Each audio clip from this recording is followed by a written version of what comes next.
Estructura atómica. La estructura atómica va a conferir las propiedades a los materiales. En otras palabras, aunque tengamos el mismo elemento, si tenemos estructuras diferentes, tienen propiedades diferentes. Un ejemplo típico de esto es el carbono.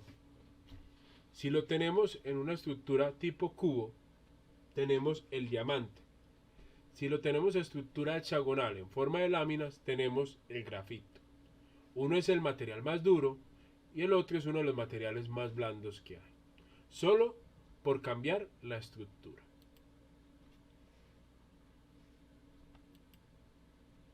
Dentro de la configuración podemos tener configuraciones cristalinas y configuraciones amorfas.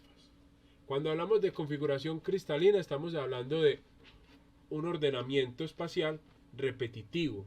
Todo se ve igual. En desordenadas o amorfas pasa todo lo contrario. No hay ningún orden, no se repite nada. Las moléculas y los átomos están totalmente desorganizados. ¿Qué significa esto? Que si pudiéramos mirar los átomos de una configuración cristalina, podríamos ver un orden a largo alcance en relación a un amorfo que no se va a repetir en ninguna de las tres dimensiones. Entonces, los sólidos cristalinos poseen largo alcance y esto es de corto alcance. Aquí vemos un ejemplo donde podemos ver que el patrón se repite una y otra vez, no importa dónde estemos. Al cambio en el amorfo puede que se repita un patrón, pero el que siga no tiene nada que ver. Esta figura no se parece a esta. Esa es la diferencia entre amorfo y cristalino. Dentro de los materiales, los metales, por ejemplo, son cristalinos en condiciones ordinarias, pero cuando se hacen cambios bruscos de estado líquido a sólido o con otros tratamientos, cambian de estructura. En el caso de los cerámicos, pueden ser cristalinos como el diamante o amorfos como el vidrio. Y los polímeros son inherentemente no cristalinos. Pueden tener cierto grado de cristalinidad, pero no es 100%. Entonces, normalmente vamos a tener o totalmente amorfos o semicristalinos. ¿Y en qué sirve esto? ¿Qué va a cambiar? Le va a dar unas buenas propiedades como resistencia, ductilidad, conductividad térmica eléctrica, resistencia a la temperatura moderada, en el caso de los metales. En los cerámicos, los vuelve aislantes, en muchos de los casos, resisten temperaturas demasiado altas, en comparación incluso a los metales, y tiene un defecto, los vuelve frágiles. Y en el caso de los polímeros, tiene una resistencia relativamente baja comparado con estos dos, no son adecuados en el uso de altas temperaturas, pero funcionan como aislantes eléctricos y térmicos. Adicional, tienen muchas otras propiedades. Dentro de la estructura de los materiales, en el caso de los metales, cristalizan o forman estructuras de estos tipos: cúbica, centrada en el cuerpo o en la cara, o tipo hexagonal. ¿Listo? La mayoría de metales, el 90%, se forma en estas tres estructuras. En general, los cerámicos, por ejemplo, tienen o estructuras ordenadas, en este caso sería el diamante, pero si son amorfas tendríamos el vidrio, que tendría una estructura como esta. Si ustedes miran, no hay ningún patrón que podamos reproducir. ¿Listo? Y en sí, ¿qué son los sistemas cristalinos? Los sistemas cristalinos es un espacio que podemos utilizar para organizar los átomos. En este caso se denominan celdas unitarias o red de Bravais, ¿sí? En este caso, cada cubito corresponde a una celda unitaria. Se distinguen diferentes sistemas cristalinos. En total hay 7 sistemas cristalinos y se dividen en cúbico, hexagonal, tetragonal, trigonal, rómbico, monoclínico y triclínico. ¿Listo? Entonces, estas celditas pueden tener esos diferentes nombres. Esta celda es un arreglo espacial que se va a repetir en el espacio tridimensional. Yo lo puedo tener en las 3 dimensiones. ¿Listo? La celda unitaria, sabemos que son 7, pero se pueden subdividir en otras categorías y al final tenemos 14 tipos de redes. Estas redes o estas celdas tienen parámetros muy sencillos. Los lados, cuando hablamos de un cubo, sería largo, alto y ancho, y los ángulos que forman entre ellos. Estos lados y estos ángulos son los que cambian y por eso es que existen 14 tipos diferentes. Viéndolo así, tenemos las 7 figuras que yo les decía. Tenemos la cúbica, que indica que todos los lados son iguales y los ángulos son todos de 90. Y tenemos 3 tipos: cúbica sencilla, cúbica centrada en el cuerpo, cúbica centrada en las caras. Tetragonal es un cubo, la única diferencia es que uno de sus lados se alargó más. Entonces tenemos 2 lados iguales y uno diferente. Y tenemos cúbico sencillo, cúbico simple y cúbico centrado en el cuerpo. En los hexagonales o trigonales tenemos trigonales sencillos y trigonales centrados en el cuerpo. ¿Listo? Aquí tendríamos ya 7 de los 14. ¿Qué más podemos tener? Triclínico es, si ustedes miran bien, sería un tetragonal, pero está un poquito inclinado. Monoclínico es parecido al triclínico. Entonces, ¿qué empiezan a cambiar entre ellos? Los ángulos, los lados son diferentes, los ángulos uno mide 90, otros miden diferente de 90. Es la misma figura, supongamos, pero vamos a variar algo. Una va a tener todos los lados iguales, una va a tener un lado más largo, una va a tener el ángulo igual a 90, otros van a tener todos iguales a 90, otros van a tener todos los ángulos diferentes. O sea, vamos a cambiar las diferentes condiciones. Tenemos triclínico, ortorrómbico, monoclínico. Entonces miren que este tiene 2 de 90 y uno diferente a 90. Entonces todo lo que cambia son las dimensiones. Es un cubo más alargado o inclinado. Todos estos equivalen a los 14 tipos de celdas que yo puedo tener. Los materiales se ubican, si son cristalinos, en estas 14 configuraciones. ¿Qué podemos decir? Sistema cúbico. Todos los lados son iguales, todos los ángulos son iguales a 90. El volumen de esto sería lado por lado por lado. ¿Listo? Y del sistema cúbico tenemos 3. Cúbico simple, cúbico centrado en el cuerpo y cúbico centrado en las caras. ¿Listo? En el caso del hexagonal, es un hexágono, ¿cierto? Y tenemos que podemos calcular el volumen con esta formulita, el volumen de la geometría o la celda unitaria. Tenemos hexagonal sencillito. Esta sería la forma. Simplemente para hacer el hexagonal completaríamos con varios de estos. Sistema trigonal. Los lados son iguales y hay un ángulo diferente a 90, o son diferentes a 90, como pueden ver. El volumen se calcula con esta fórmula o con esta fórmula. Estas serían sus redes sencillas. Pueden ver que hay una es parecida a las anteriores y otra es totalmente un rombo. ¿Listo? Tetragonal es parecido a un cubo. La única diferencia es que uno de sus lados es más largo. Entonces sería largo por ancho por alto. Aquí tenemos sus configuraciones más sencillas. Sistema rómbico. Podemos ver que todos sus lados son diferentes, pero los ángulos miden 90. Sería largo por ancho por alto. Así podríamos encontrar el volumen. Aquí ya hay 4 configuraciones diferentes de qué tipo de átomos tenemos en el sistema. ¿Listo? Monoclínico. Todos los lados diferentes y ángulos diferentes. Uno de ellos son iguales a 90 y otro no. Aquí tenemos sus redes. Y triclínico es, tiene todos los lados diferentes, todos los ángulos diferentes y el volumen sí es un poco más complejo. Y esta sería su red primitiva o su celda pequeña, su celda unitaria. Como ven, todos los sistemas tienen una manera de calcular su volumen y representan cómo están los átomos. En esas celdas se pueden calcular muchas cosas.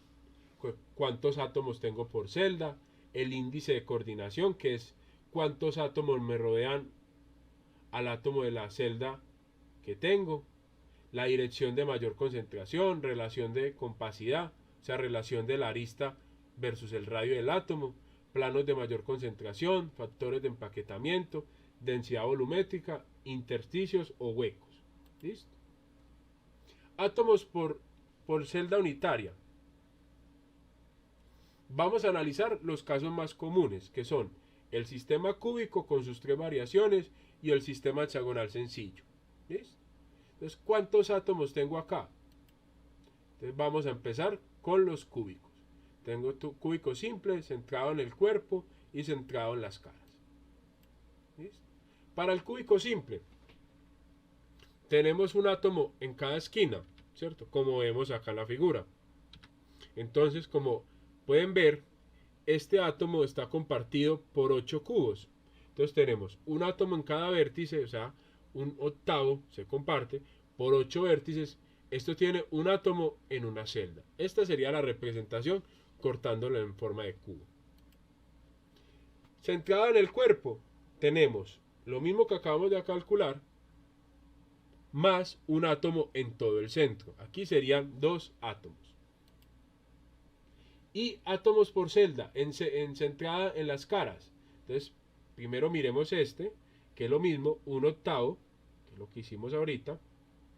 Y las caras, si ustedes pueden ver, un átomo en la cara solamente se puede compartir con 2. Entonces sería un medio. ¿Y cuántas caras tiene un cubo? 6. Esto nos da 4 átomos. ¿Listo? En el caso de la celda hexagonal, tenemos un átomo, estos azules, por cada capa, o sea que tenemos 3, más un sexto por cada vértice. Esto se comparte con otros 6 hexágonos. Como tenemos 12, sería un sexto por 12, más un medio, esto sería una cara, y esta otra cara, en total me daría 6 átomos. ¿Listo? Índices de coordinación. Se refiere al número de átomos que rodean a un átomo.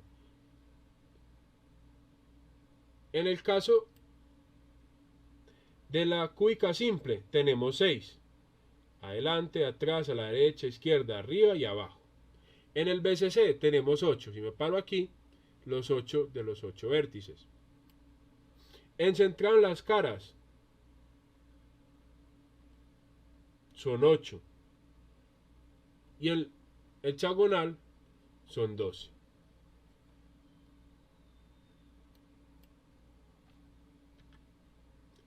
Direcciones de mayor concentración. ¿A qué se refieren? Las direcciones o los lados donde los átomos están en contacto. En el caso del cúbico simple es un lado. En el cúbico centrado en las caras es en la diagonal interior del cubo. Y en el centrado en las caras es la diagonal de una cara. Esas son las direcciones de mayor concentración de átomos. ¿Listo? Factor de empaquetamiento. ¿A qué se refiere esto? Se refiere a la fracción o al espacio que ocupan los átomos en un cubo. ¿Sí? ¿Cómo se calcula? Número de átomos por celda por el volumen de átomos sobre el volumen de la celda unitaria. ¿Listo? Densidad volumétrica. ¿A qué se refiere? A la densidad que tiene el material. ¿Listo? Y esta es la fórmula que vamos a aplicar. Número de átomos, peso molecular sobre volumen de celda unitaria sobre el número de Avogadro. Densidad planar es la densidad de los átomos contenidos en un plano. Densidad lineal es la densidad o la relación de los números de átomos que tengo en una dirección versus la longitud de la dirección. ¿Listo? Relación de compacidad es la relación entre arista y radio. En el caso de cúbica simple, un lado equivale a 2 radios. En el caso de BCC, en este caso centrada en el cuerpo, equivale a esta relación. Y aquí está la demostración. En el caso de FCC, equivale a esta relación. ¿Listo? Cada uno tiene una relación de incompacidad diferente. El factor de empaquetamiento, por ejemplo, en el cúbico simple, equivale a un 52% y es reemplazar un átomo en la celda por el volumen de átomos sobre el volumen de la celda unitaria. En el caso de BCC, 68%. En el caso de FCC, 74%. En resumen, tenemos lo siguiente, que la función de compacidad cambia. Aquí las podemos tener, son diferentes valores. Átomos de celda también son diferentes. Número de coordinación son 6, 8, 12, 12. Factor de empaquetamiento, 0.52 o 52%. ¿Y qué materiales tienen eso? Este sería el polonio, este sería hierro, titanio, este sería otro tipo de hierro, cobre, plata, níquel, aluminio, y estos serían titanio, zinc, entre otros. Ahora vamos a hacer unos ejercicios para entender estos conceptos. ¿Listo? Nos dicen calcular la densidad del cobre sabiendo que tiene un radio atómico de 1.28 Armstrongs, tiene una estructura FCC y un peso atómico de 63,5 gramos sobre mol. ¿Listo? Esta es la fórmula que vamos a aplicar. ¿Qué datos tenemos? Estructura FCC significa que tenemos 4 átomos, peso atómico 63,5, el radio es esto, o pasado a otra unidad sería 0.128 nanómetros, la unidad se puede cambiar, volumen de celda es igual a la 3, en este caso sabemos que hay una relación A es igual a esto, entonces sería elevarlo al cubo. ¿Listo? Entonces, antes de trabajar, vamos a convertir el radio a centímetros. Normalmente las densidades se trabajan en centímetros, pero no hay ningún problema. Usamos cambio de unidades conociendo estas tablas. Entonces sabemos que para pasar de nanómetros a centímetros hay que hacer esta operación. ¿Listo? Entonces, el volumen de la celda equivale a este valor. Entonces ya tengo el volumen de la celda. ¿Qué más necesito? Los átomos ya los conozco, 4 átomos. Peso molecular ya lo conozco, el número de Avogadro ya lo conozco, es una constante universal, entonces simplemente va a ser reemplazar todos estos valores y nos da 8,89 gramos sobre centímetro cúbico. Otro ejemplo, calcular la densidad del hierro que tiene un parámetro de red A, en este caso un lado equivalente a este valor. Tiene una estructura BCC y un peso atómico de 55,847. Entonces los datos que necesito: tiene 2 átomos, un peso atómico, un parámetro de red igual a esto, y de una vez puedo calcular el volumen al cubo. ¿Listo? Entonces elevo este valor al cubo. Para eso vuelvo y realizo el cambio de unidades. Entonces tenemos que el volumen de la celda es igual a esto, al cubo, y vuelvo y reemplazo. Tengo el número de átomos, el peso molecular, el volumen y el número de Avogadro, que es una constante. Eso me da 7,882 gramos sobre centímetro cúbico. ¿Listo? En una utilizamos el radio para encontrar el volumen de la celda unitaria y en esta directamente con el lado porque ya lo conocíamos. Ejercicio número 3. Calcular el radio de un átomo de paladio sabiendo que tiene una estructura cristalina FCC, una densidad de 12 gramos sobre centímetro cúbico y un peso atómico de 106,4 gramos sobre mol. ¿Listo? Entonces, mirando que tenemos, la densidad me la dan, los números de átomos los puedo deducir sabiendo que es FCC, o sea que es 4, peso molecular me lo dan, número de Avogadro no me lo dan, el único que no me dan es el volumen de celda unitaria.